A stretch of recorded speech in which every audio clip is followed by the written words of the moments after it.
Very satisfied. Oh, diba? Thank you kay Miss Aina. Na-accommodate na tayo.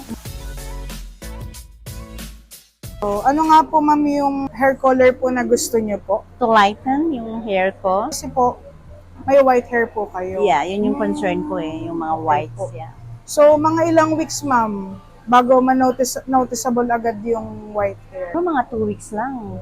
2 weeks lang po ma'am, no? Mm. Kitang-kita na Yeah, agad na yung white hair. Yeah. Pag may highlights siya, and mas lighter siya, mas hindi ganun kahalata kahit let's say mga 1 to 2 months, hindi ganun kahalata ang white hair ni ma'am. Babawasan natin yung length, tapos maglalagay tayo ng sexy layers. Okay. So, this is our final result.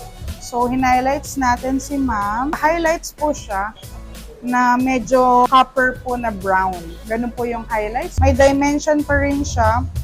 Tapos sa haircut naman po, nilayering po natin. So ito, nilagyan po natin si ma'am ng sexy layers. Ano pong masasabi niyo po ma'am? Very satisfied. Oh, diba?